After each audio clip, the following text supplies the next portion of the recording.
Nuevamente queremos darles a todos un buenos días. Los que acaban de ingresar ahí a la conexión, y esperamos que todos estén disfrutando de una buena comunión con el Señor. Sea cual sea la situación por la que estén pasando, ya sea buena, ya sea cualquier prueba que nos permita el Señor, pueda ser parte de lo que Dios quiere para nosotros. Recordando que nada de lo que nos pasa está fuera del alcance del poder y de la soberanía de Dios. Nada, nada. Recuerden eso, a no ser que estemos en un pecado y que pues estemos recibiendo alguna disciplina por causa de ese pecado. Pero mientras estemos andando en la voluntad del Señor, en sus caminos, sabemos que todo lo que viene hace parte del plan de Dios. No hay nada, hermanos, recuerden esto, no hay nada que no haga parte del plan de Dios. Todo lo que nos pasa, cualquier situación por la que estemos pasando, ya sea familiar, económica, cualquiera que sea, hace parte del plan de Dios. Esta mañana estaremos retomando un poquito como el tema de hace 8 días. ¿Se acuerdan del tema de hace 8 días? Pero antes de todo eso, quería como decirles o hacer como un comentario. Es que esta semana pasé por la empresa donde estaba afiliado el microbús y tuve la oportunidad de hablar con el dueño de la empresa. Me senté un ratito a hablar con él, y pues después de hablar con él me dio mucha tristeza y reflexionaba sobre eso. ¿Y por qué me dio tristeza? Pues una cosa que pude notar en él fue como el desespero en que él estaba. Un señor que toda la vida ha trabajado con servicio especial de microbús o buseta y servicio escolar. Esta persona toda la vida trabajó con eso, y pues él nunca se iba a esperar una cosa, porque nadie se la estaba esperando, lo que está pasando ahora. Y en medio de su desespero, pues estaba vendiendo las busetas, estaba buscando quién le compra sus buses, ya despidió a todos los trabajadores porque no tenía dinero para pagarles. Y me decía que no sabía qué hacer con esa empresa, si regalarlas, si venderlas, si qué hacer con ella. Y me dijo que tenía deudas con el banco y que los bancos no le iban a perdonar pues la deuda por el COVID-19. Entonces lo encontré pues como en una situación muy desesperante. ¿Por qué estaba este señor tan desesperado? Pues porque su esperanza era su empresa, su esperanza que su empresa funcionara, y el que estuviera funcionando, y él tenía sus buenas entradas, sus carros trabajando. Hermano, pues, esta tierra está llena de personas hoy así, desesperados totalmente, sin saber qué hacer, están en desespero, sin saber qué hacer. Tal vez usted no esté, por la gracia de Dios, porque usted no tenga tal vez una empresa, o usted pueda tener otra entrada, o tenga trabajo, pero es triste ver el mundo como está, en un desespero y en un caos total. Las personas no saben qué hacer, cómo van a pagar sus deudas que tienen, no saben cómo van a seguir después de que venga todo esto, hasta cuándo va a venir esto, pero hay mucha gente en caos, totalmente. Aún las empresas de aviones, empresas de barcos y todos ellos, porque son muchos miles de personas que están sufriendo por eso. La pregunta es para nosotros: ¿dónde está nuestro consuelo? ¿Sí? ¿Qué es lo que nos trae esperanza a nosotros? ¿Qué es lo que nos hace estar firmes? ¿Sí? ¿Qué es lo que le da seguridad a usted? ¿Sí? El trabajo, el patrón, la mamá, el hermanito, el familiar que está en algún país que le manda recursos o no sé qué. Pero ¿en qué? La pregunta es: ¿en qué está nuestra esperanza y nuestro consuelo? En esta mañana trataré con la ayuda del Señor de un tema que se llama consuelo y esperanza en medio de las pruebas. Consuelo y esperanza en medio de las pruebas. El versículo antes de empezar en Job capítulo 8, versículo 13. 8:13, Job capítulo 8, versículo 13 y 14. Dice la palabra de Dios: tales son los caminos de todos los que olvidan a Dios, y la esperanza del impío perecerá, porque su esperanza será cortada y su confianza es tela de araña. Entonces, si usted va a buscar en medio del peligro amarrarse de una tela de araña, pues sabe que eso no va a sostener. ¿Sí? Y otro versículo está en Proverbios capítulo 10, versículo 28. La esperanza de los justos es alegría. Y mire lo que sigue diciendo: más la esperanza de los impíos, ¿qué pasa? Perecerá. La esperanza de los justos es alegría, y más la esperanza de los impíos perecerá. Primera Tesalonicenses no lo busquen, pero lo recordamos. Perdón, no se entristezcáis como los que no tienen esperanza, dice Pablo a los tesalonicenses. Ahí la última parte: como los que no tienen esperanza. Entonces, no sé, esta mañana el Señor quiere que primero analicemos. ¿Podemos estar nosotros amarrados a alguna cosa que sea nuestra esperanza?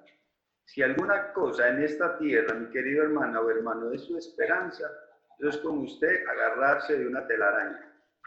Así lo está diciendo la palabra de Dios. Cualquier cosa que sea el sustento y la ayuda suya, si no es el Señor, usted está agarrado de una telaraña y va a caer, porque la única esperanza es el Señor.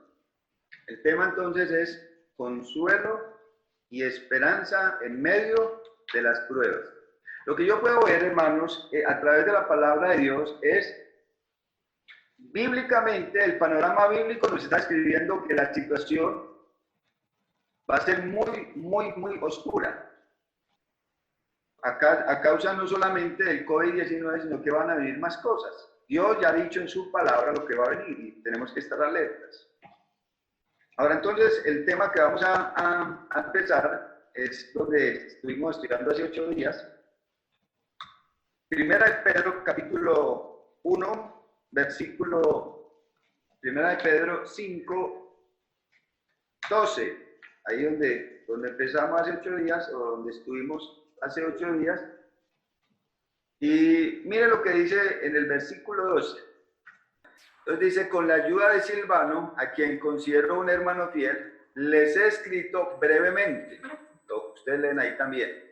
1, aquí me parece muy bien lo que dice el versículo, es que dice: para animarlos y confirmarles que esta es la verdadera gracia de Dios. Y al final dice: manténganse firmes en ella. Entonces, ahí vemos que la carta de Primera de Pedro, usted lo puede ver ahí con qué fin se escribió. ¿Cuál es el fin de que Pedro estuviera escrito esa carta? ¿Para qué? Para animarlos, según este texto. La Reina Valera no dice igual, pero me gustó esta traducción porque estuve investigando y no terminó, pues él dice solamente amonestándolos. Y aquí dice brevemente: para animarlos y confirmarles que esta era la verdadera gracia de Dios, manténganse firmes en ella.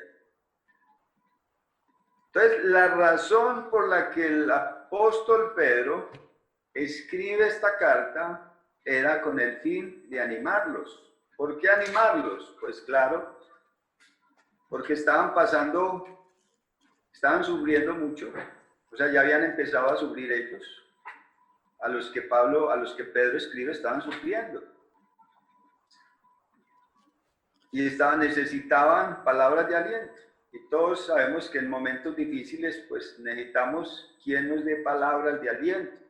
Y Pedro sabía por el Espíritu Santo que estos hermanos necesitaban ánimo, ya que estaban pasando pruebas. ¿Qué clase de pruebas, que ya aunque hace 8 días lo vimos, pero lo vamos a enfatizar hoy, qué clase de pruebas estaban pasando ellos?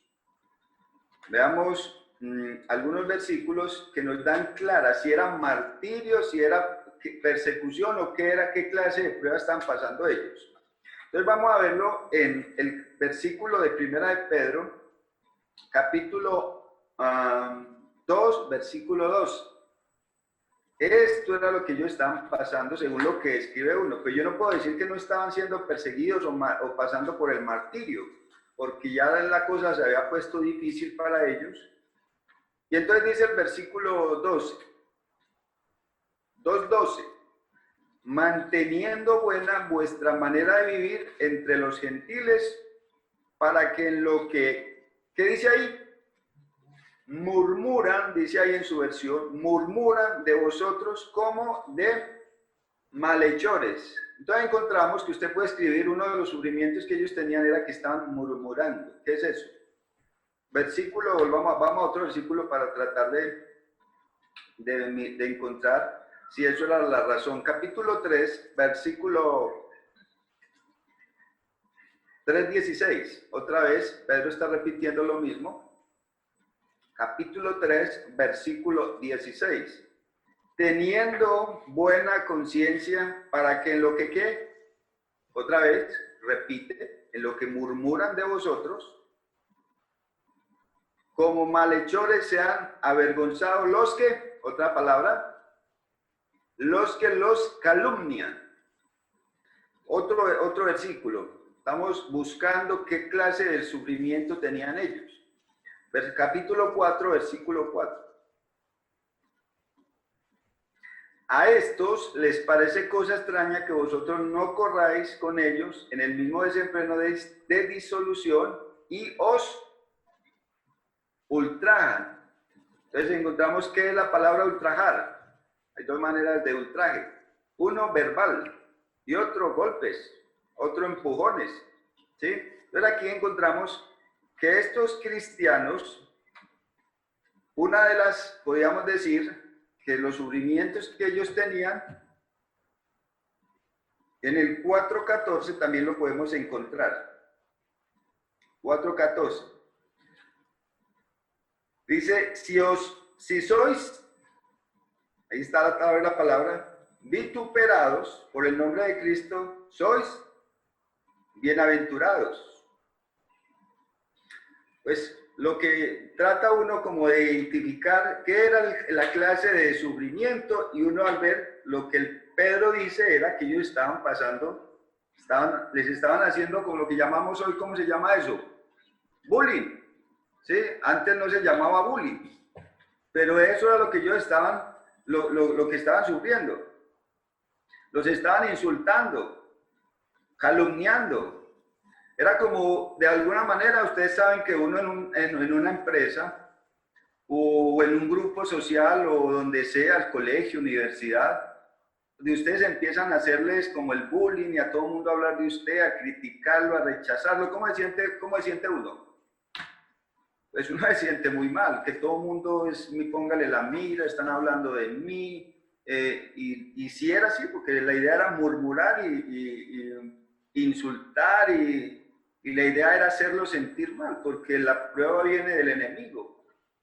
Y esto era como lo que los cristianos estaban pasando, lo que se llama ostracismo, que es como aislamiento. Era como tratar de que estos cristianos fueran aislados de una forma verbal. Y hermano, eso es muy duro. Yo sé que muchos de nosotros, ¿por qué a veces nos callamos en el trabajo? Para no ser los chicos o las chicas raras, para que no digan nada de nosotros, para que pasemos desapercibidos. Porque si usted habla, como alguien decía por ahí, usted camina y el perro ladra, y usted se queda quieto y el perro se calla. Usted camina y el perro ladra. Usted se queda quieto y el perro se queda silenciado.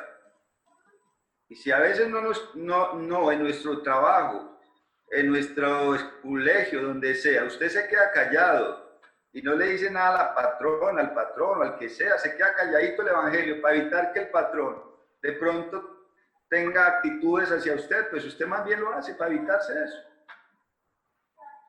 Pero eso no es lo que el Señor quiere, que nosotros nos quedemos calladitos porque van a murmurar de nosotros, porque los vecinos nos vean bien y tengamos como un ambiente tranquilo.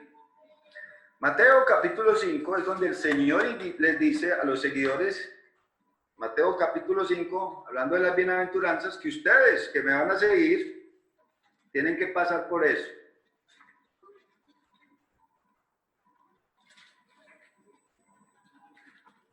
Capítulo 5, versículo 10. Bienaventurados los que padecen, ahí está, ¿padecen qué? 1, persecución por causa de la justicia, no por causa de que nosotros estamos generando mal problemas, por causa de la justicia. Porque de ellos es el reino de los cielos. Versículo 11, ahí está otra vez lo que le estaba pasando a ellos. Jesús sabía que les iba a pasar y Jesús lo permite. Bienaventurados sois cuando por mi causa os, ¿qué? Lo que está pasándole a los hermanos de Asia, del Ponto, de Galacia. Os vituperen y os persigan y digan ¿qué? Toda clase de mal contra vosotros, mintiendo. ¿A qué llamado nos da el Señor? Dice, gozaos y alegraos porque vuestro galardón es grande en los cielos. Pedro no sabía nada de esto cuando el Señor le hablaba. Pedro no quería sufrir. ¿Ustedes se acuerdan? Que Pedro le hizo el quite al Señor cuando le dijo, Pedro, me vas a negar. Y el Señor, hasta contigo estoy dispuesto, Señor, a ir a la muerte si me toca, a la cárcel, donde sea. Cuando le preguntaron a Pedro que si era de ellos, ¿qué hizo Pedro? Y dijo, no, yo no soy de ellos. Le hizo el quite. No quería sufrir por el Señor. Pedro no está buscando sufrir por el Señor. Pedro no le interesaba el sufrimiento. Y yo creo que ninguno de nosotros que estamos escuchando queremos el sufrimiento. Pues que nos hagan bullying por ser cristianos, que nos rechacen y que nos vean como extraños. Pero aquí en estos versículos el Señor está diciendo que usted es bienaventurado si por su causa lo persiguen y los vituperan.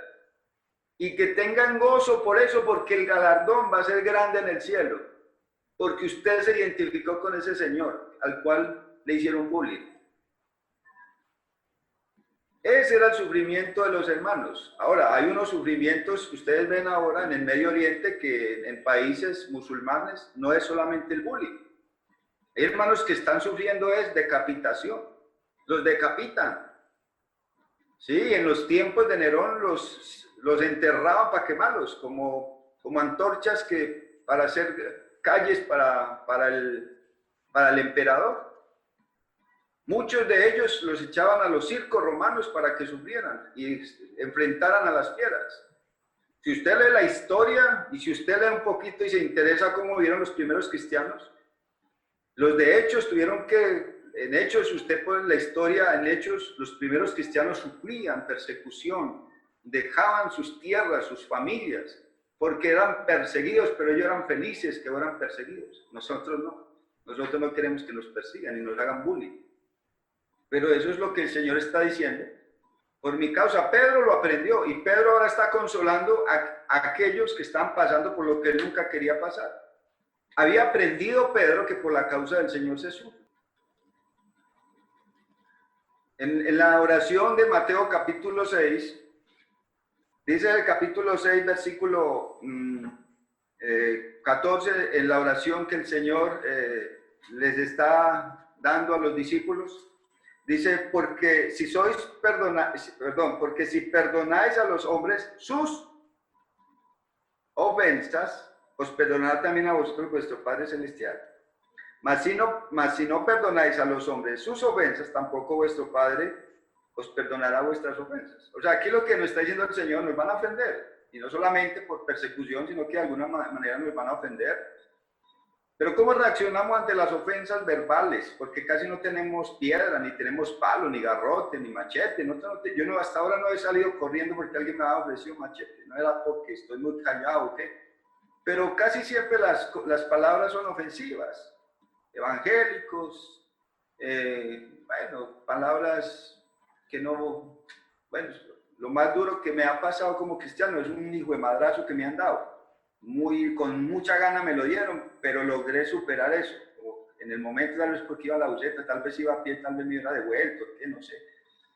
Pero ahora el sufrimiento por el Señor es poco. Capítulo 10, estamos viendo que el Señor enseñó sobre eso.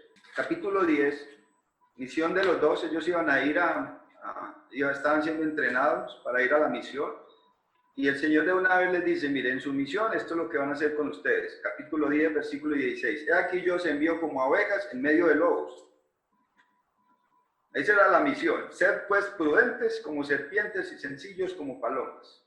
Guardaos de los hombres porque os entregarán los concilios y en sus sinagogas os azotarán. Recuerda de Pedro y Juan dándoles garrote y ellos felices. Ya lo habían experimentado, ya habían podido pasar esa prueba. Y sigue diciendo, y aún ante gobernadores y reyes seréis llevados por causa de mí para testimonio a ellos y a los gentiles. Mas cuando os entreguen no os preocupéis por cómo o qué hablaréis, porque en aquella hora os será dado lo que habéis de hablar.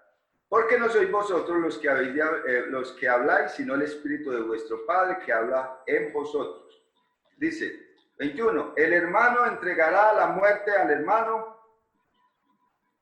y al padre al hijo, y los hijos se levantarán contra los padres y los harán morir. ¿Le ha tocado a usted eso? En este tiempo. Este es el evangelio que Cristo predicó. Que usted en su casa, en su propia casa, era donde iba a tener sus enemigos. Por eso a veces cuando los que tenemos cristianos familiares que son reacios al evangelio, como que los evitamos. ¿Para qué? Para que no nos hagan como el quite. Pero a ellos tenemos que ir y proclamarles el evangelio, así ellos no les guste, así ellos se vuelvan nuestros enemigos. Es nuestro deber, porque Jesucristo nos llama a eso y ese es el evangelio que Él trajo. No el evangelio de salvación y ya, y eso es todo, sino el evangelio completo que trae salvación cuando yo me presento como un embajador de Él, a quienes no les gusta ese nombre. Versículo 22, y seréis aborrecidos de todos por causa de mi nombre. Usted está en un grupo y habla del Dios, del Creador, de lo bueno que es Él, de lo maravilloso que es Dios, de lo bueno, de lo fiel que es Dios, y la gente, amén, amén, sí, estamos de acuerdo. Pero en su círculo hable del Salvador, del pecado, del infierno, de la condenación, del juicio eterno, y de una vez todo mundo queda paralizado. Ya y si no le dicen, amén, amén, qué bueno que usted conoce a Dios. Cuando usted habla del nombre de Jesucristo, que fue aborrecido y que es aborrecido, no es igual. Cuando usted habla de un Dios diferente al que ellos conocen, ellos le aceptan ese Dios, pero no el Dios que hable de juicio, de Sodoma y Gomorra, de tiempos de Noé, de tiempos de que el pueblo entró a Canaán, donde sacaron todos los malos y les tenían que morir por su maldad. Cuando os persigan en esta ciudad, huid a la otra, porque de cierto os digo que no acabaréis de recorrer todas las ciudades de Israel antes que venga el Hijo del Hombre. Versículo 26, así que no los temáis, porque nada hay encubierto que haya de ser manifestado, ni oculto que no haya de saberse. Versículo 28, y no temáis a los que matan el cuerpo, mas el alma no pueden matar, temed más bien a aquel que puede destruir el alma y el cuerpo en el infierno. ¿A qué estaba incitando el Señor a los discípulos? ¿A huir, a correr, a quedarse callados? No. Hermano, este evangelio que yo conozco es un evangelio serio, es un evangelio muy estrecho, camino estrecho. El Señor lo dijo. El camino por el cual todo el mundo va es un camino ancho, pero el camino mío es un camino estrecho. Muchos me dirán, Señor, Señor, pero le va a decir, no los conozco, porque se avergonzaron de mí. Yo no sé, hermano y hermana, si usted en algún momento se avergüenza del Señor donde está trabajando. Yo sí lo tengo que reconocer que muchas veces me quedaba callado para evitar el bullying, para evitar la murmuración, para evitar que me aislara. Pero ahora sé que este evangelio trae esa batalla. Trae el odio por mi familia, por los primos, por los tíos, por los sobrinos, por quien sea. Cuando yo predico ese evangelio serio, ese evangelio tiene que traer dos cosas. O la persona aceptarlo o la persona rechazarlo. Y el rechazo tiene que ver que nos vamos a dividir. ¿Sí? Los que no quieren no van a querer escucharme más. Se van a aislar. Mi trabajo, si usted quiere que le sigan dando palmaditas en el trabajo para que lo acepten, siga así. Pero el Señor no le acepta ese evangelio. Usted tiene que hablar. Mateo 4:19, y les digo, venid en pos de mí y os haré pescadores de hombres. Es el llamado del Señor. Os haré pescadores de hombres. Entonces, ellos sufrían, estamos hablando de que Jesús sufrió, de que ellos sufrían. Jesús fue nuestro, volvamos a 1 de Pedro. 1 de Pedro, capítulo, bueno, yo puedo mostrarles por todo el libro que es el ejemplo a seguir. El 2:21, que también lo leímos hace 8 días, está diciendo Pedro a los hermanos en Ponto, en Galacia, en Capadocia, en Asia y en Bitinia. Le está diciendo Pedro, pues para esto fuisteis llamados. Lo mismo, Jesús nos llamó ¿a qué? ¿A evitar el bullying? No lo evita. No, dice, para esto fuisteis llamados. Porque también, ¿quién? Nuestro jefe y capitán y general padeció por nosotros, dejándonos ¿qué? Ejemplo para que evitéis las pisadas, para que se brinque las pisadas de él, no para que sigáis sus pisadas. De tal palo, tal astilla. Déjale al siervo, al discípulo ser igual a su maestro. Déjale al discípulo ser igual a su maestro. Los discípulos no querían, rechazaban la persecución. Pedro, los discípulos, cuando dijeron que hasta la cárcel y a la muerte, cuando vinieron todo este bando a apresar al Señor, todos dijeron que hasta la muerte, pero al final dice la palabra de Dios que todos lo dejaron. Ellos no querían un sufrimiento, no estaban preparados para el sufrimiento. Pero en esta carta Pedro está llamándonos que para esto fuimos llamados, para sufrir por el Señor.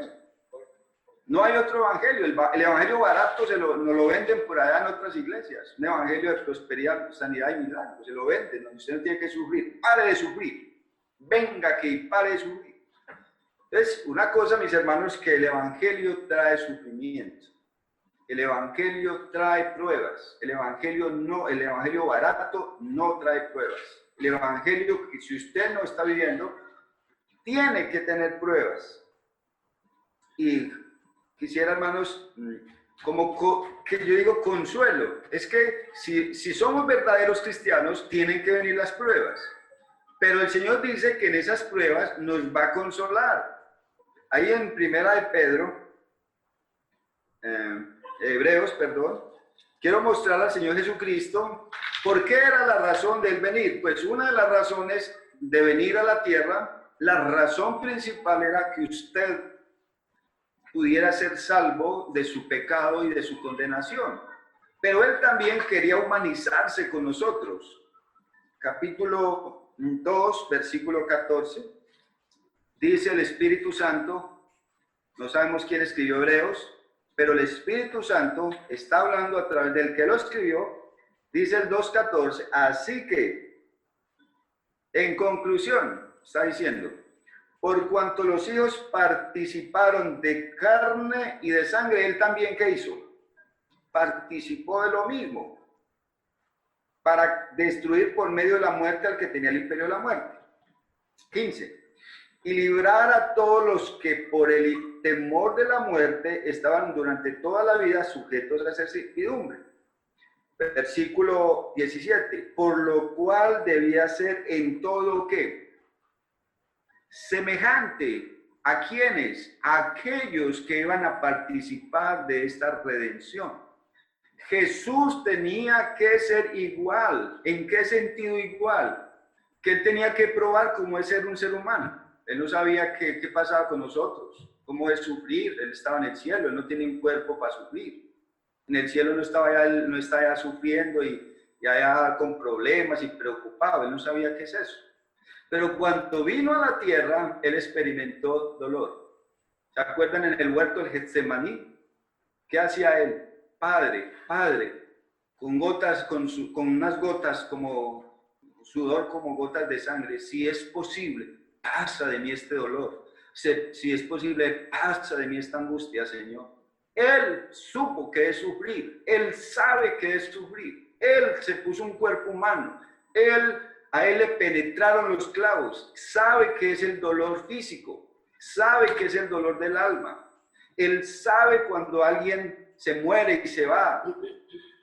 Cuando recordemos la escena de Juan, cuando a Marta y María lo mandan a llamar, él no viene, Lázaro está muerto, y cuando él viene y las consuela, él lloró. Jesús sabe que es sufrir, por eso es nuestro general, nuestro capitán. Y el versículo 18 dice, ahí Hebreos, pues en cuanto él mismo padeció, siendo probado, siendo tentado, es poderoso ¿para qué? Para socorrer, ayudar, consolar, sanar, ayudar a quienes, a los que son probados, a los que están pasando por tentaciones, pruebas, dificultades. Hermanos, no tenemos un Dios que está por allá en el cielo, por allá mirando las estrellas, y nosotros aquí desconcertados en una tierra sufriendo con pruebas, con problemas, y Él no hace nada por nosotros. Yo no conozco ese Dios, conozco el Dios que viene a consolarme. ¿Sí? Me voy pues para enviarles el Consolador. Tengo que irme, ahora lo vamos a ver mejor. Que Él tenía que irse para enviar el Consolador, porque los discípulos estaban preocupados, estaban turbados. Y este evangelio necesitamos a alguien que nos consuele, y el Señor se manifiesta como el pastor amado de su alma. Él es el pastor amado de su alma.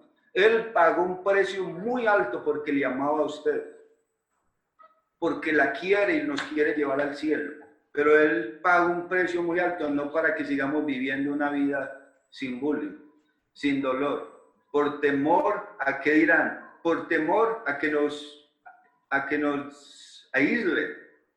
Y eso tenemos que sacarlo nosotros, decir, Señor, empodérame para poder yo ser una cristiana y un cristiano de poder para testificar y sentirme orgulloso de que tengo un amado Salvador. Hermanos, no podemos achicopalarnos. Pedro está consolando a los cristianos diciendo, ánimo. Volvamos ahí a Pedro, algunas otras palabras que leímos. Capítulo 4, versículo 12. Amados, ¿qué dice? No se sorprendan. O sea, esto no es sorpresa porque ya desde que él vino a presentar el evangelio, él dijo claramente cómo es. El evangelio claro. O sea, no se sorprendan. Si nosotros estamos en un evangelio raro, pues nos vamos a sorprender. Pero ustedes no se sorprendan del fuego de pruebas que os ha sobrevenido, como si alguna cosa que extraña. Esto no puede ser extraño para los cristianos.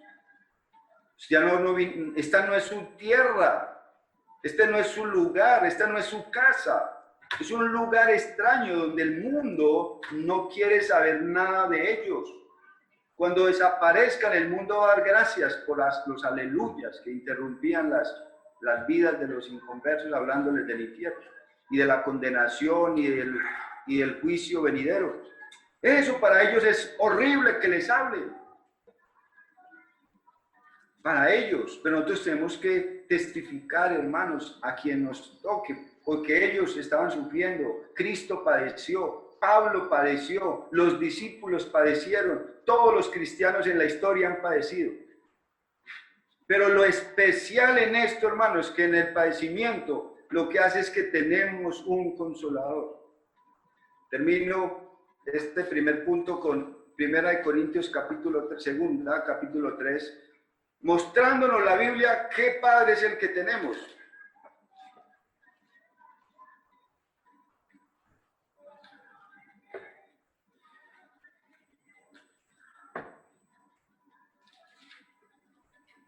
Segunda de Corintios capítulo 1, versículo 3. Pablo estaba sufriendo, pero el título que tiene ahí es Aflicciones de Pablo. Fue un hombre experimentado en quebranto también. Pablo fue un hombre más experimentado después de Jesucristo en esta tierra. Dice, bendito sea el Dios y Padre de nuestro Señor Jesucristo, Padre de ¿qué? Misericordias y Padre y Dios de ¿qué? De toda consolación. O sea, tenemos un Padre que sabe, ya se experimentó en Cristo cuando sus hijos sufren. Él conoce todo, Él conoce su corazón, Él conoce sus pensamientos, Él conoce usted cómo se siente. Él sabe cómo se siente usted cuando está sufriendo. Él le da tristeza, mis hermanos, es el Dios para viéndonos sufrir. Pero este mundo fue corrompido por el pecado. Fue sujeto a vanidad, a corrupción. Tiene que haber sufrimiento por el pecado. Él lo dijo, cuando recién en el pecado entró, la tierra trajo maldición. A la tierra fue maldecida. Y desde que estemos en este mundo, nosotros no podemos evadir, ni le oremos para que no vengan pruebas, porque tienen que venir. Es la manera. Usted puede orar, Señor, ayúdame. Dame buena salud y poder mantener un buen trabajo, pero Él le va a decir, yo no le puedo muchas veces responder esa oración porque yo necesito formarlo a usted a la imagen de mi hijo. Y la manera de formarlo es que usted tenga pruebas y yo no se las quito. Hoy hay muchos hermanos que están pidiendo que oremos por hermanos en el exterior, que están siendo perseguidos. Y uno dice, Señor, que tú les quites las pruebas y los ataques. No, el Señor no lo va a quitar. Aún mucha de esa sangre va a correr para que otros conozcan al Señor. Este evangelio es ese, no es el evangelio barato que venden en la calle y trayendo a gente para que haga bulto y traiga dinero y creyendo que van a ir al cielo y no van a ir al cielo. Entonces tenemos un gran consolador. ¿Cómo se llama nuestro consolador en momentos difíciles? Padre de consolación, el cual nos consuela ¿en qué? Versículo 4. El cual nos consuela en los momentos buenos, no, en las tribulaciones, para que podamos nosotros consolar a los que están en cualquier consolación, por medio de consolación con que nosotros somos consolados. ¿Por quién? Por Dios. Ese es el Padre de consolación. Mis hermanos, tenemos un Padre de consolación. Vino a la tierra, experimentó el dolor para poder saber qué es lo que ustedes pasan. Cuando los traicionan, cuando les son infieles, cuando alguien habla mal de ustedes, cuando en el trabajo, en la calle, en el barrio, nos menosprecian. Dios sabe qué es eso. Cristo sabe qué es eso. Cristo fue el ser más menospreciado. Isaías 53 nos dice, varón de dolores, experimentado en quebranto, despreciado por los hombres, despreciado y desechado por los hombres. Él es el general que va adelante diciendo, véanme a mí, pongan la mirada en mí, puesto los ojos en mí. Hebreos 12, leámoslo y pasamos al segundo punto. Hebreos 12, versículo 3. Voy a leer en una traducción para que nos quede como más la nueva versión internacional que tengo aquí. Vamos a ver cómo dice aquí, Hebreos 12, versículo 3. Cuando Él nos dice que pongamos la mirada en Él. Dice el 2, fijemos la mirada en Jesús, el iniciador y perfeccionador de nuestra fe. Él la inició, Él la va a completar. quien por el gozo que le esperaba soportó la cruz, por el gozo que le esperaba soportó el dolor, el horror, la humillación, menospreciando la vergüenza que ello significaba.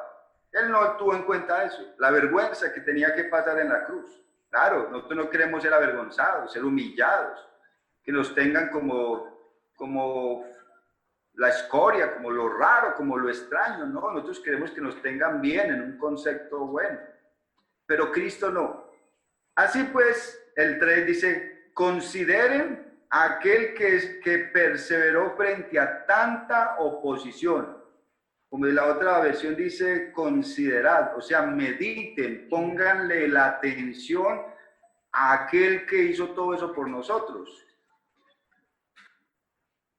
Frente a tanta oposición por parte de los pecadores, para que no se cansen ni pierdan el ánimo. Para que no se cansen ni pierdan el ánimo. Claro, uno empieza como a sentir pruebas y como que se le acaba el ánimo, como que ya no quiero volver a la iglesia, no quiero que me llamen, no quiero orar. Pero no, ahí es donde tenemos que enfrentar con la ayuda del Consolador todas las pruebas que vengan. Mis queridos hermanos, que el Señor nos ayude a ser consolados en medio de toda nuestra situación, ya sea que no puede ser que no sea bullying, pero usted tenga un problema familiar, de esposo, de esposa, económico, que Dios lo permite. Recuerde que yo empecé diciéndoles que espero que todos estemos conscientes de que todo lo que nos pase hace parte del plan de Dios. Entonces, otra cosa que recuerden que Pedro está, volvamos a Pedro. El versículo que nos dice es, al deseo de Pedro es alentar a aquellos que estaban sufriendo, y les manda la carta diciendo, el propósito de la carta es, les escribo para alentarlos. ¿Con qué otra cosa podemos ser alentados en medio de situaciones difíciles? O sea, si usted y yo empezamos a pasar dificultades, pues ¿qué más nos puede dar consuelo? Mi trabajo, mi esposo, mi esposa, mis hijos, ¿qué me puede dar consuelo?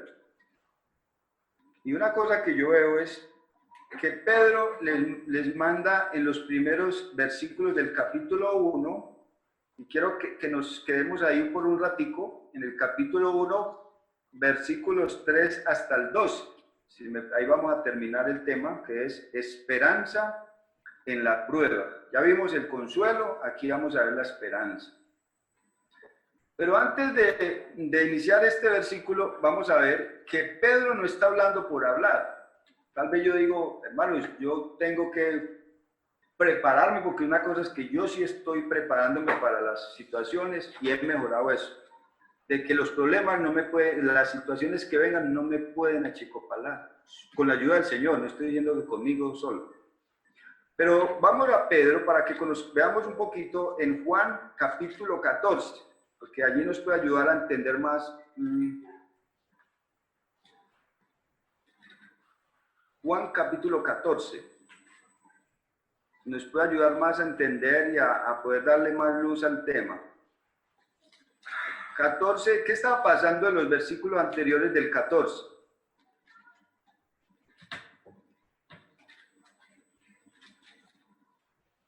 Bueno, el versículo, si ustedes miran el 12, veamos 12:27, ahí como que para poder entrar en contexto de qué era lo que estaba pasando. Ya al Señor se le estaba acercando la hora, estaba ya a días de partir a la presencia del Padre, de morir, ir a la cruz y morir, ser sepultado y resucitar. Ya el tiempo estaba corto. Entonces dice en el versículo 27, dice, ahora está turbada mi alma. Juan 12:27. ¿Y qué diré? Padre, sálvame de esta hora. Mas para esto ha llegado esta hora. ¿Con quién estaba hablando en ese momento el Señor? Estaba hablando con sus 12 y con los que le seguían, porque no solo, la Biblia muestra que eran 12, pero alrededor había como 120 o más gente que estaba siguiéndole al Señor. Entonces aquí él está advirtiendo a ellos que ya era hora de marchar a su trabajo que el Padre le había encomendado. Y el versículo, vámonos más adelante, en el capítulo 13, versículo 21, ahí da otro anuncio. Ahí da otro anuncio. Les está diciendo a ellos, mira aquí lo que va a pasar. Habiendo dicho Jesús esto, se conmovió en espíritu, otra vez, estaba conmovido, estaba triste, y declaró y dijo, de cierto os digo que uno de vosotros me va a entregar. Entonces los discípulos empiezan como una cosa rara entre ellos, empiezan como a echarle cabeza, bueno, ¿qué es lo que nos está hablando Jesús? Porque es que no lo entendemos, que se va a ir, que va a morir, que uno de nosotros lo va a entregar, no entendemos qué es lo que nos dice él. Dice el versículo 36, otro anuncio que él dice, y se lo da directamente a un amiguito de él. Le dijo Simón Pedro, Señor, ¿a dónde vas? Ellos están preocupados porque no sabe a dónde va. Jesús le respondió, a donde yo voy, no me puedes seguir ahora, mas me seguirás después. Le dijo Pedro, Señor, ¿por qué no te puedo seguir ahora? Mi vida pondré por ti. Jesús le respondió, tu vida pondrás por mí. Ay, no sabes nada. De cierto te digo, no cantará el gallo sin que me hayas negado 3 veces. Entonces, ¿qué estaba pasando aquí? Pedro estaba desconsolado. Y digo, ¿cómo yo dejo mi pesca, mi papá, mi mamá, mis tarrayas, mis hijos, mi familia, mi Galilea, y ahora él se nos va a escapar? Y yo no sé para dónde va a ir. Y él me dice que yo no lo puedo seguir. Pero yo estoy dispuesto a seguirlo hasta donde él vaya. Pero Pedro no, o sea, empezó una incertidumbre en ellos, en todos los discípulos, porque Pedro es como el líder de ellos, y entonces es como el representante, el que habla, pero todos estaban sintiendo lo mismo, si uno lee los otros evangelios. Ahora, ¿con qué palabras viene el Señor a consolarlos? Entonces dice el 14, para poder, entonces, mire lo que estaba pasando. Entonces el Señor dice, no se turbe vuestro corazón. ¿Cómo estaban ellos? Aturdidos. ¿Por qué? Porque algo raro estaba pasando. Entonces dice, no se turbe vuestro corazón. ¿Creéis en Dios? Crean también en mí. O sea, ustedes tienen una fe y confianza en Jehová, su Dios, ahora en el Todopoderoso, ahora pónganla también a mí, que yo no los voy a defraudar. Entonces, ¿con qué los consuela? En el versículo 2. En la casa de mi Padre muchas moradas hay. ¿Con qué viene a consolarlos? Pues con algo glorioso. Les está hablando de la gloria venidera, de lo que iba a venir, de que ellos iban a estar en un lugar glorioso, en un lugar, unas moradas que él se iba a ir a fabricar. Mansiones que llamamos nosotros, cantamos. Ese es el consuelo que les da. Tranquilos, no se preocupen que yo me voy a ir, pero les tengo algo más glorioso, excelso, majestuoso. Es en el cielo donde yo los quiero tener. En la casa de mi Padre muchas moradas hay. Si así no fuera, yo os lo hubiera dicho. Me voy pues a preparar lugar para vosotros. Aunque ellos todavía no entendían y no sabían, y eso era cosa extraña para ellos, no sabía de qué les estaba hablando. Después lo entienden cuando viene el Espíritu, ellos empiezan a entender todas las cosas. Él resucita, Él va al cielo, ellos se dan cuenta que Él va al cielo, el Espíritu Santo viene y se empodera de ellos, empiezan a predicar y a entender todo el mensaje que Él les había hablado, y ahora ellos empiezan a predicar ese mensaje glorioso. Ahora, ¿de qué nos estaba hablando Primera de Pedro en el capítulo 1? ¿Con qué es que Dios trae consuelo para ellos? Pedro ya había sido consolado, no lo había entendido, pero ahora lo entendía. Hermanos, tal vez nosotros no estemos entendiendo que la gloria nuestra, que lo que nos va a pasar, que lo que tenemos tan glorioso, no está aquí, sino está en el cielo. Que si eso no hubiera sido así, Jesucristo no hubiera venido. ¿Qué es lo que viene para nosotros? ¿Qué tal que esto fuera del todo en nuestra vida? Seguir a Jesús, ir a la iglesia, congregarnos, celebrar la cena, hablar de Cristo, y hasta ahí todo, ya se acabó todo. Vamos a seguir en la tierra, va a haber, como dicen los testigos de Jehová, va a haber tierra nueva, vamos a quedarnos en la tierra, los que aceptamos a Jehová. Pero ese es un mensaje equivocado, tergiversado, un mensaje que no tiene que ver con el mensaje que Jesucristo habló, que nuestra morada está en los cielos, que nosotros vamos a experimentar las glorias venideras.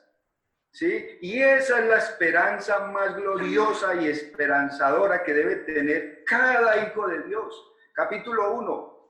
Pedro interrumpe o entra con una alabanza. Bendito es lo que les está diciendo. Gloria, alabanzas a Dios. ¿Por qué? Bendito el Dios y Padre de nuestro Señor Jesucristo, que según su gran misericordia nos hizo renacer. ¿Para qué? ¿Para qué nos trajo? ¿Para qué nos hizo nacer de nuevo? ¿Para qué la escogió a usted? Para una esperanza viva. No una esperanza como la que vimos que tienen los impíos. Como la que tienen los que no tienen a Cristo. Una esperanza ¿cómo? Podríamos decir, una telaraña. Están cogidos de una telaraña. Están agarrados porque van a caer de una telaraña. Pero van a caer porque eso no los va a sostener. Porque eso no es esperanza. Leamos un versículo si lo encuentro. No lo tengo aquí. Pero, hermanos, ¿cómo llama Pedro esta? Dice, que nos hizo, que según su grande misericordia nos hizo renacer para una esperanza viva. ¿Cómo lo llama más? Por la resurrección de Jesucristo de los muertos, dice para una herencia. ¿Para una herencia cómo? Incontaminada, incorruptible e inmarcesible, reservada en los cielos para nosotros. Entonces la esperanza que todo cristiano debe saber es que esto se acabará, que esto tiene su fin, que tarde o temprano tenemos que partir, ya sea a los 15, a los 18, a los 20, 30, 40, 50, 60, vamos a partir tarde o temprano. Pero que nuestra esperanza no es nada aquí, ni la finca, ni el carro, ni el trabajo, ni la riqueza, ni el banco, eso no puede ser mi esperanza. Yo tengo algo más glorioso que no se corrompe. Como está todo corrompido aquí, la tierra todo se corrompió. Cuando entró el pecado nos dañó, nos estamos corrompiendo nosotros, nos estamos envejeciendo. Nos duele muchas veces, si no es un lado, nos duele el otro. Tiene que ser así porque el pecado corrompió, la tierra fue corrompida por el pecado.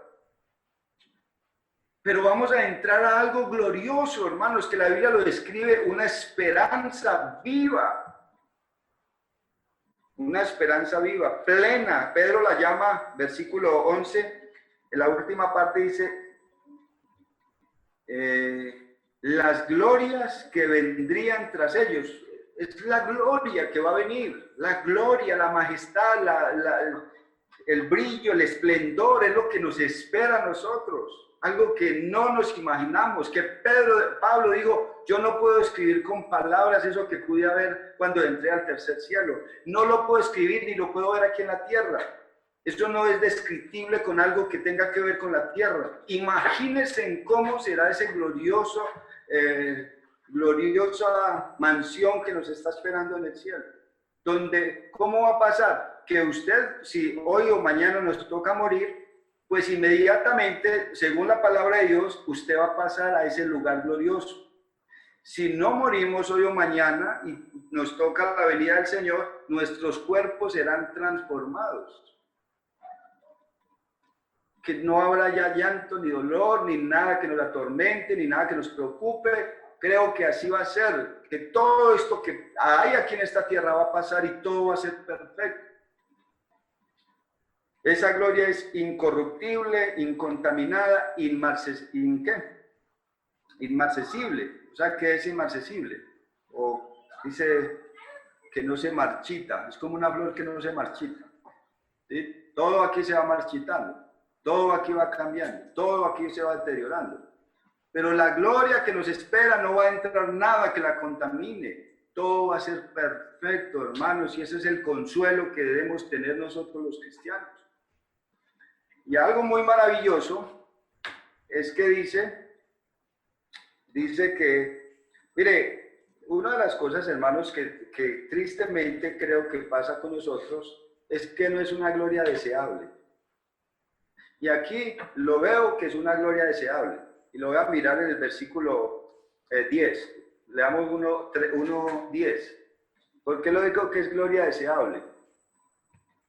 Dice, los profetas, recuerden que los profetas fueron los que vinieron antes de Cristo, hasta Juan el Bautista, hablándonos de esto que iba a venir. Ellos dicen, los profetas que profetizaron de la gracia destinada a vosotros, inquirieron, diligentemente indagaron acerca de esta salvación. Dice el 11, escudriñando qué persona y qué tiempo indicaba el Espíritu de Cristo, que estaba en ellos, el Espíritu que estaba en ellos, el cual anunciaba de antemano los sufrimientos de Cristo, primero los sufrimientos y después ¿qué? Las glorias que vendrían. No podía haber gloria sin sufrimiento, hermanos. No puede haber gloria sin sufrimientos. Primero es que Cristo padece para ir a la gloria. Ahora nosotros padecemos o nos toca pasar por pruebas para poder entrar a la gloria venidera. ¿Cómo la llama el Pedro? Las glorias que vendrían, las bellezas. O sea, ellos los profetas, como que palpaban cosas aquí muy buenas, y entonces ellos empezaron como a buscar qué era lo que estaba pasando en ello. Y en algún momento dice el versículo 12, a estos, ¿qué les pasó? Se les reveló que no era para sí mismos, sino para quienes. Hermanos, miren, los profetas que el Espíritu Santo estaba en ellos, no pudieron disfrutar de esto deseable. A ellos se les reveló que eso no era para ellos. Es para usted y para mí. Mire qué bendición que el Señor nos haya escogido desde antes de la fundación del mundo y que en el momento justo le haya hecho un llamado a usted para que hiciera parte de esta gloria que vendría. Esa es la esperanza. A esto se reveló que no era para sí mismo, sino para nosotros,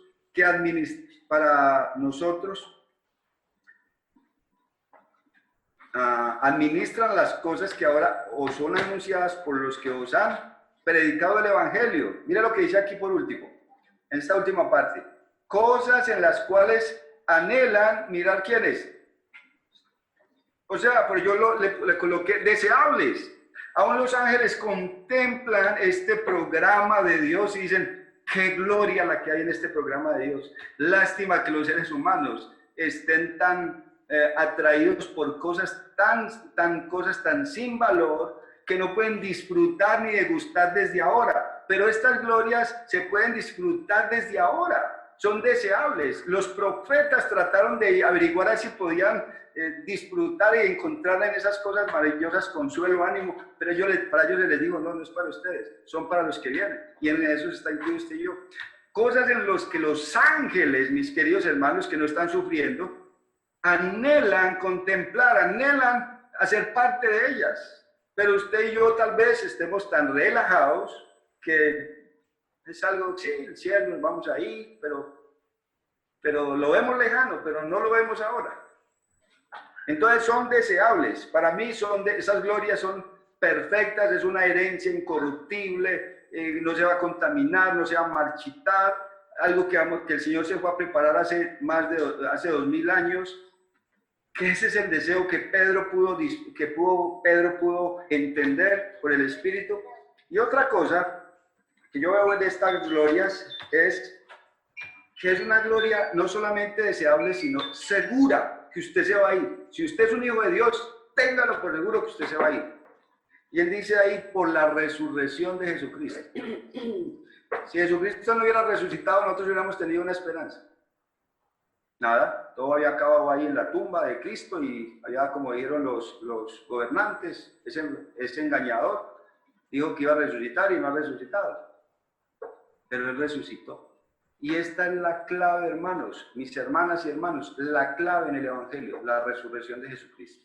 Por eso se escribió un capítulo en 1 Corintios 15, que veamos 2 versículos ahí, o varios más bien. 1 Corintios, ¿por qué es tan segura? Uno es porque Cristo resucitó. Este evangelio que se nos ha dado a nosotros es el evangelio que nos habla de tres cosas muy importantes. Versículo 15:1 dice: además os declaro, hermanos, el evangelio que os he predicado, el cual también os recibisteis, en el cual también perseveráis. Este evangelio que recibieron perseveráis, por el cual asimismo, si retenéis la palabra que os he predicado, sois salvos. Si no creísteis, en vano. 3. Porque primeramente os he enseñado lo que asimismo recibí. ¿De quién recibió el mensaje el apóstol Pablo? No fue de los discípulos, porque Pablo no era un discípulo. Recuerden que a Pablo se le presentó el Señor camino a Damasco, una revelación directa de Dios. Y él mismo fue el que le dio el mensaje. Cuando lo llevó y lo preparó, él mismo lo preparó a él. Él mismo le dio el mensaje. Porque primeramente os he enseñado de lo que asimismo recibí de Cristo, que Cristo murió por nuestros pecados conforme a las Escrituras. Ese era el mensaje. Segundo, y que fue sepultado, y que qué más, y que resucitó al tercer día conforme a las Escrituras. ¿Cómo Pablo quiere mostrarles que eso era tan seguro, que eso no era una farsa? Entonces el versículo 5 dice, y que apareció a Cefas. ¿Quién era Cefas? ¿Sí saben quién era Cefas? Pedro. O sea, Pedro lo vio resucitado, y Pedro por eso le está hablando con la garantía de que él va a venir, de que si él resucitó, nosotros también vamos a resucitar. Porque si no hubiera Cristo resucitado, entonces no había resurrección. Entonces Pedro le está diciendo, ese es el mensaje más glorioso. Que así como Cristo resucitó, ustedes también van a resucitar. Él lo vio, ya resucitado en otro cuerpo. Y eso es lo que Pedro dice, mire lo que nos va a pasar a nosotros. Lo mismo que le pasó a Jesús es lo mismo que nos va a pasar a nosotros. Vamos a resucitar con un cuerpo glorioso. Ya no vamos a sufrir. Esa es la esperanza que tenemos, hermanos. No es el carro, no es la moto. Pongámosle atención a este mensaje.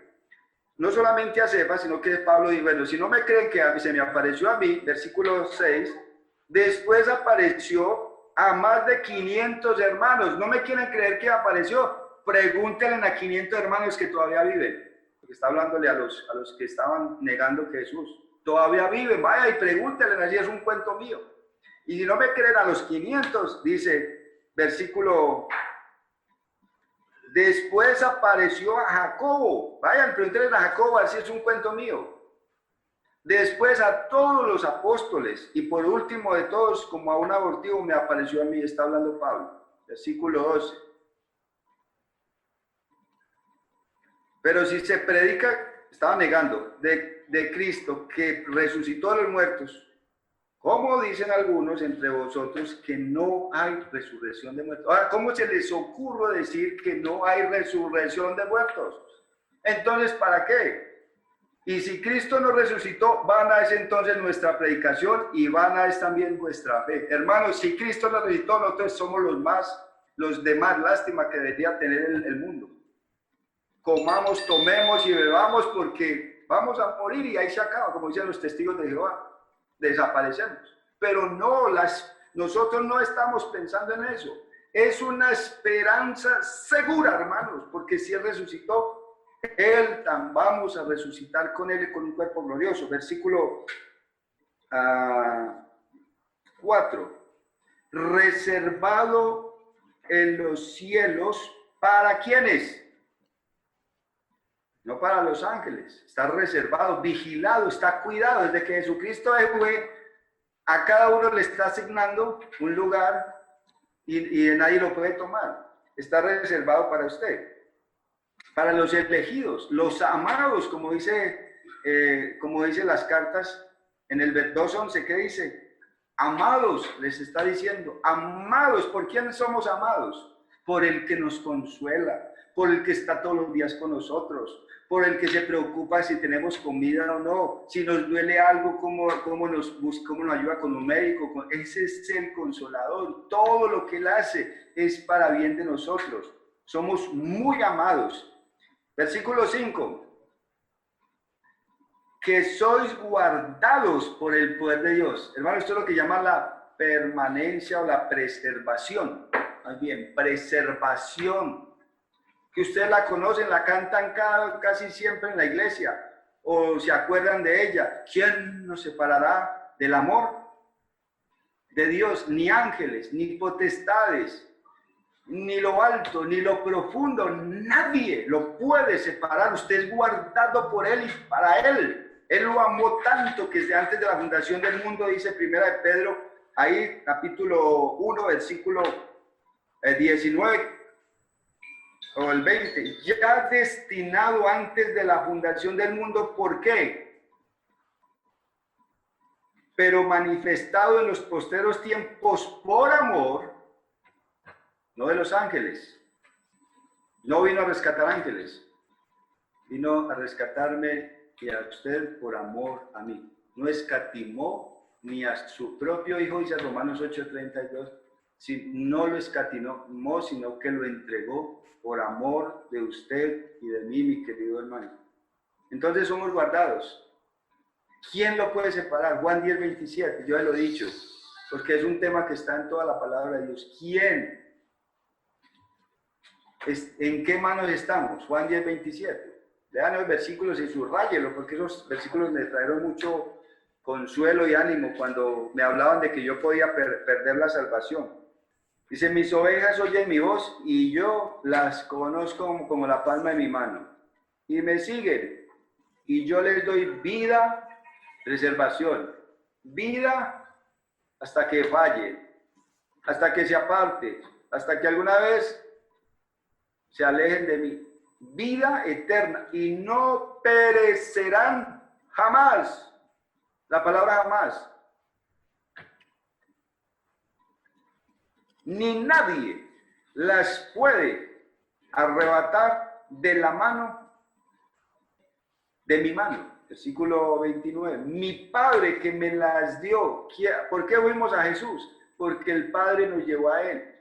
Mi Padre que me las dio es mayor que todos, que el diablo, que los hombres de esta tierra, que lo que pueda haber, los ángeles, mayor que, y nadie las puede arrebatar de la mano de mi Padre. Hermanos, eso es lo que Pedro está diciendo, que sois guardados, que los sufrimientos, que nada, la persona que se va, que se aparta del evangelio, es porque era una persona que estaba ahí haciendo bulto y necesitaba irse porque no era parte del evangelio. Pero el Hijo de Dios, Dios es el que lo trae a Cristo. El Espíritu lo convence, como dice el capítulo 1, versículo 1, versículo 2. Somos elegidos, somos santificados por el Espíritu. El Espíritu mismo nos convence de que somos pecadores porque ni nos las creíamos que éramos pecadores. Él nos convence, Él nos ayuda a obedecer y el Padre y el Hijo nos sostienen la mano si somos verdaderos. Entonces es una esperanza que deseable, es una esperanza segura por la resurrección de Cristo, es una esperanza segura porque somos guardados por el Padre y por el Hijo, que nadie de ellos nos puede, de ahí nos puede separar. Al fin, ¿para qué es esta fe? No, pues para llegar hasta el día que morimos y de ahí, ¿para alcanzar qué?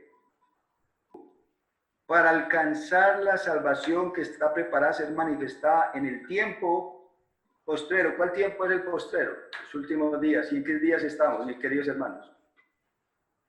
¿Usted cree que está en los últimos días o no? Hermana, ¿cree que está el Señor para aparecer, en venir por su iglesia? Pues 2 apariciones van a haber y de pronto está hablando de las 2 en estos versículos. Pero la primera es por su iglesia. La segunda es que vamos a estar con Él reinando 1000 años en la tierra. Todo justicia, y después Él aparecerá para derrotar a todos los malvados. Y vamos a venir con Él. 2 venidas, pero de esa gloria Él nos está hablando de lo que va a venir para los hijos de Dios, para aquellos que le han aceptado el corazón y que le aman y que están dispuestos aquí a someterse a Él. ¿Cuál es el fin de esta fe que tenemos? ¿Cuál es el fin? O sea, el plan de Dios. Obteniendo el fin de su alma y la mía. ¿Cuál es el fin? La salvación de su alma, hermano. Ese es el fin del plan de Dios. De irnos con Él, de estar para siempre con Él. Donde todo será perfecto, como Él lo dice en su palabra. Donde no habrá, dice Apocalipsis, no habría dolor, no habrá sol, no habrá luz, no habrá quien nos atormente, no habrá nada que nos preocupe, ni deudas, ni cosas por pagar, ni facturas, ni hambre, ni sol, ni calor, ni sueño, no hay problemas de que usted está preocupado y no puede dormir, y yo no puedo dormir porque tengo una platica para pagar, y tengo unas deudas y no hay trabajo, y esto se va a poner difícil. Ya no va a haber, pronto viene el Señor. Esa es la esperanza, eso es lo que nos debe motivar para seguir firmes en el Señor, que Él ya viene, así lo creo, ya viene. Todo este panorama yo lo estoy viendo bíblicamente y mundialmente, un panorama muy claro.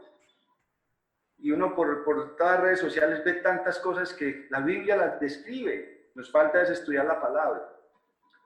Ellos estaban contentos. Mira el versículo 8. ¿Cómo estaban tan contentos por haber encontrado esta gloria maravillosa, este plan de salvación? 8. A quien amáis sin haberle visto. Ellos estaban felices con ese evangelio. En quien creyendo, aunque ahora no lo veáis, os alegráis con gozo, ¿qué?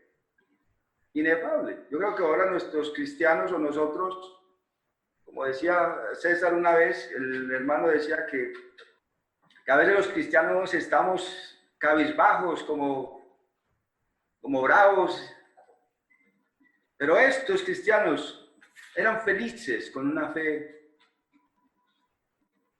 fe maravillosa, ¿no? Con una fe que los iba a salvar para siempre. Estaban felices, con un gozo indescriptible.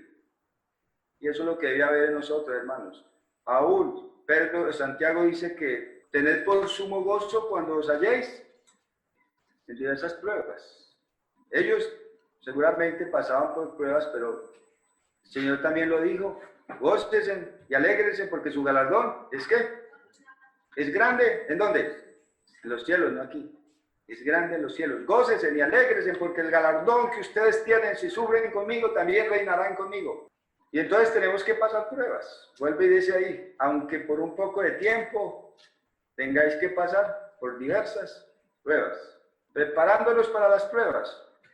Podría ser este título también: preparándonos para lo que viene, preparándonos para un futuro incierto, pero estamos en las manos de Dios, y eso es la preparación más grande que tenemos, preparándonos para la venida del Señor, pasando pruebas, pero con la esperanza y la consolación del Señor Jesucristo, para que sometida a prueba vuestra fe, mucho más preciosa que el oro, el cual aunque perecedero se aprueba con fe.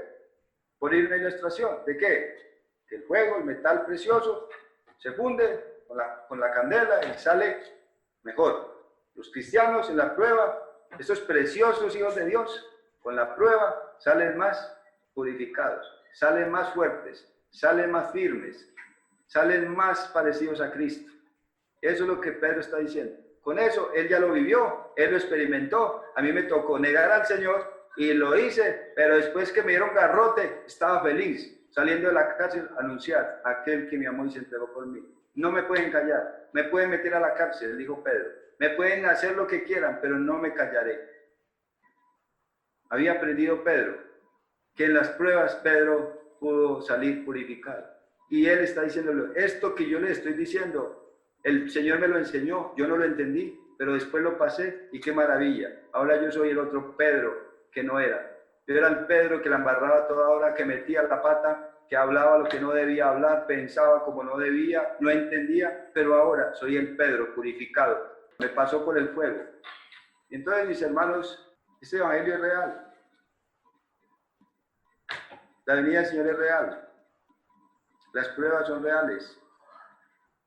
¿Qué vamos a hacer? ¿A dónde vamos a correr? Cuando vengan ahora situaciones difíciles. O si usted está pasando por alguna situación, un hijo, una hija, un esposo, una esposa, de encierro tal vez, una preocupación suya, problema, futuro, la economía. Hermanos, estamos en las manos de nuestro Señor. Si mi pueblo se humillare y oraren y buscaren mi rostro y se convirtieron de sus malos caminos, entonces yo empezará a enderezar. Dios quiere enderezar nuestro camino. Él quiere pulirnos. Él quiere transformarnos más como Cristo. Digámosle, Señor, que si queremos más ser como Cristo, que nos dé el deseo y la pasión por buscarle, desear esta gloria venidera, de que es una gloria perfecta, que está segura y que nadie nos puede arrebatar de su mano. Que el Señor les bendiga, que el Señor nos ayude a que estos versículos no se nos olviden, porque tendremos que pasar pruebas. Que el Señor me ayude a mí, porque lo predijo, pues lógicamente para mí también es, ¿cierto? Pero su gracia es suficiente. ¿Se acuerdan el tema de hace 8 días? El Dios de toda gracia es suficiente para sostenernos en cualquier dificultad. Que el Señor los bendiga, las ayude, los guarde, los afirme, fortalezca y establezca. Amén.